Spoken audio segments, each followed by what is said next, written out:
뉴스에 언급되지 않는 조직들이 있습니다. 성공적인 작전 후에도 큰 소리를 내지 않고 보도 자료를 발표하지 않으며 언론과 접촉하지 않는 보안기관들이죠. 그들의 임무는 눈에 띄지 않는 것입니다. 그들은 위협을 만들지 않습니다.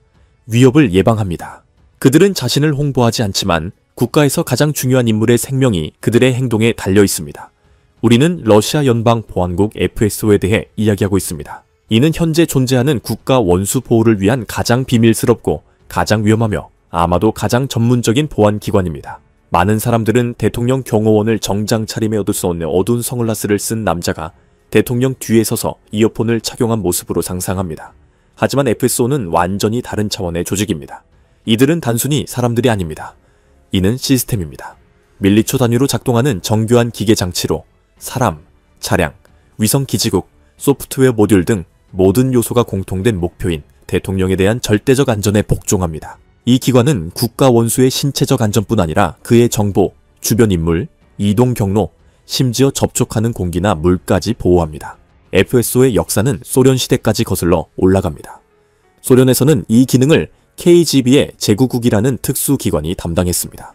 이 기관은 당과 국가의 고위 간부 보호를 담당하는 특수 조직이었습니다. 소련 붕괴 후 이 구조는 사라지지 않고 형태를 바꿔 독립된 기관으로 재편되었습니다.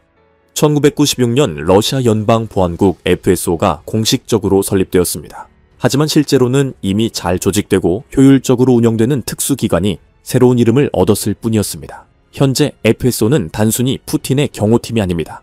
이는 그림자 속의 완전한 군대입니다. 이 기관은 항공, 무인 시스템, 특수통신, 무선 전자정보센터, 이동식 지휘소, 자체 훈련장, 자체 훈련센터, 자체 작전부대 등을 모두 갖추고 있습니다. 그리고 모든 것은 엄격히 비밀로 분류되어 있습니다. 지원 인력, 기술자, 저격수, 분석가, 암호학자, 차량 운전사, 이들은 모두 오류가 허용되지 않는 단일 기계의 일부입니다.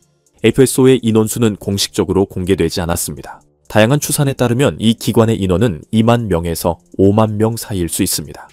이 중 대통령 옆에 서 있는 경호원은 극히 소수입니다. 대부분은 배경에서 활동하는 전문가들입니다. 대통령이 가는 모든 여행은 수백 명이 참여하는 작전입니다. 그들은 경로를 준비하고 건물을 점검하며 공기를 독성 물질로 검사하고 전자기 환경을 확인하며 통신과 드론을 방해하는 장비를 설치합니다. 직원들을 인터뷰하고 시계를 확인하며 통신 채널을 테스트합니다. 이는 군사 작전과 같지만 매일 이루어지며 눈에 띄지 않습니다. 공개 행사마다 푸틴은 이른바 첫 번째 보안 고리로 불리는 6에서 12명의 요원들에 둘러싸여 있습니다. 이들은 엘리트 요원들로 매일 훈련을 받습니다. 사격, 근접 전투, 고객 보호, 군중 통제, 상호 협조 등 모든 것이 완벽하게 연습됩니다. 각 요원은 숨겨진 6급 방탄조끼와 숨겨진 무기를 착용합니다. 보통 GSH-18 또는 피아 권총을 사용하지만 은밀한 휴대용 특수 소형 권총도 사용될 수 있습니다. 그들은 총격, 폭발, 투척 시 1.2초 내에 대통령을 몸으로 보호할 수 있는 즉각 대응 시스템을 갖추고 있습니다. 두 번째 링은 이동식 전술팀, 지붕에 배치된 저격수, 군중 속 전투원, 차량에 탑승한 차단팀으로 구성됩니다. 이 요원들은 자동소총, 열화상 조중형, 통신 장비를 갖추고 있습니다. 공격 발생 시 화염 장벽을 형성해 공격자를 차단하고 대통령을 사전 지정된 장소로 대피시켜야 합니다. 그들은 명령을 기다리지 않고 연습된 시나리오에 따라 행동합니다. 세 번째 링은 전자 및 사이버 보안입니다. 휴대폰 신호 방해 장치, 드론 탐지 시스템, 무선 신호 차단, GPS 방해, 거주지 보호 장치, 폭발 방지 프레임, 암호화된 정부 통신, 잠재적 위협을 탐지하기 위한 정보 스캔 등은 모두 FSO에 의해 통제됩니다. 단거리 공중 방어 시스템이 푸틴의 거주지 주변에 배치되었습니다. 각 출동 전에는 드론으로 지역을 정찰하고 무선 주파수 대역을 점검하며 위협 시뮬레이션이 진행됩니다. FSO는 대통령을 보호하는 것뿐 아니라 대통령 행정기관의 전체 인프라를 관리합니다. 모터카부터 엘리베이터까지 모든 차량은 개조된 장갑차로 전자장비로 가득 차 있으며 총격, 폭발, 화학 공격을 견딜 수 있습니다. 경호 차량 행렬에는 항상 예비 차량이 있습니다. 때로는 3대나 4대의 동일한 차량 행렬이 서로 다른 방향으로 출발하며 그중 한 대만 대통령을 태웁니다. 운전사들은 전투 운전, 충돌 탈출, 화염 속에서의 기동 훈련을 받습니다. 언론에 보도되지 않은 암살 시도 사례도 실제로 존재합니다. 2017년 비공식 정보에 따르면 소치 대통령 관저 근처에서 자살 드론이 발견되었습니다. 전자전 시스템이 신호를 차단했으며 드론은 공중에서 교란되어 파괴되었습니다. 2019년 중동 방문 중 FSO 요원은 이웃 국가 대표단 내 이상한 가방을 든 남성을 발견했습니다. 가방 안에는 대통령 대표단을 겨냥한 레이저 지시기와 마이크로 카메라가 있었습니다. 이 위협은 공개되지 않고 제거되었습니다. 2021년 특수 서비스는 노보로시스크의 한 시설에서 정수 시스템에 대한 사이버 공격을 통해 음용수 시스템을 오염시키려는 시도가 있었다고 보고했습니다. FSO IT 전문가들의 개입으로 참사가 방지되었습니다. 대통령 경호원의 훈련은 별도의 이야기입니다. 인맥으로 입대할 수 없습니다. 모든 후보자는 스트레스 테스트, 폴리그래프 인터뷰 수시간, 스트레스 저항 테스트, 신체 기준, 여러 종류의 무기 숙달, 응급처치 기술, 외국어 능력 등을 포함한 다단계 선발 과정을 거칩니다. 특수부대 복무는 필수이며 대부분 FSB나 GRU에서 복무합니다.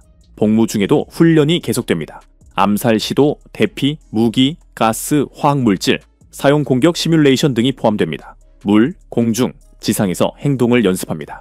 전투, 헬리콥터, 저격수, 폭발물 등을 활용한 훈련이 진행됩니다. FSO는 최신 기술을 활용합니다. 예를 들어 루베즈 시스템은 드론을 3초 내에 탐지하고 무력화할 수 있는 이동식 전자전 복합체입니다. 서비스 차량에는 홀로그램 화면이 장착되어 있으며 공격 시 창문을 자동으로 닫고 문을 잠그는 시스템도 있습니다. 각 FSO 직원은 중앙 데이터베이스와 연결된 보안 태블릿을 소지합니다. 모든 움직임은 구역 보안 프로토콜에 따라 모니터링됩니다. 특정 지역이 안전하다고 선언된 후에만 대통령이 해당 지역으로 들어갈 수 있습니다. FSO가 이를 활용해 주의를 분산시키기 위해 이중 요원을 사용한다는 소문이 많습니다. 푸틴에게 이중 요원이 있을까요?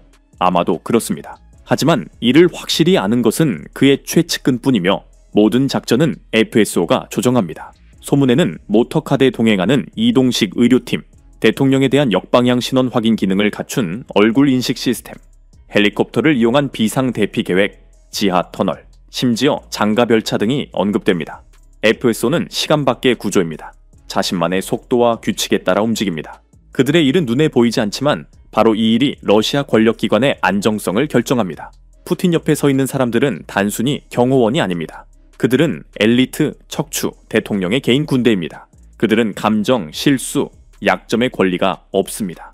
그리고 아마도 그들의 침묵의 그림자가 그를 그렇게 접근하기 어려운 존재로 만드는 것일 것입니다. 세계에는 엘리트 보안 조직들이 존재합니다. 미국 비밀 경호국 US 시크릿 서비스, 모사드 보안부대, Mi5, MI5, 특수부대, 독일의 GSG9, 프랑스의 GANGN 등이 있습니다. 하지만 FSO는 완전히 다른 존재입니다. 이 조직은 루비앙카의 차가운 그림자 속에서 탄생했으며 소련 시대의 파라노이아로 단련되었지만 21세기 기술의 거인으로 진화했습니다.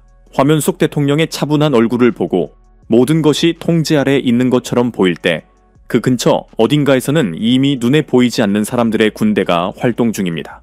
어떤 위협도 단 몇 초 만에 막을 수 있는 능력을 갖추고 있습니다. 우리는 아마도 FSO가 어떻게 작동하는지 모든 세부 사항을 결코 알지 못할 것입니다. 고백을 듣거나 훈련 연습 보고서를 보거나 훈련 기지에서 촬영된 영상을 받을 수도 없습니다. 하지만 바로 거기에 그들의 힘이 있습니다. 그들의 일은 우리가 안전이라고 부르는 것이 끝나는 곳에서 시작됩니다. 이는 문제가 발생하기를 기다리지 않는 서비스입니다. 현재 문제가 발생할 준비가 되어 있는 상태로 존재합니다. 그리고 그 덕분에 보통 문제는 발생하지 않습니다.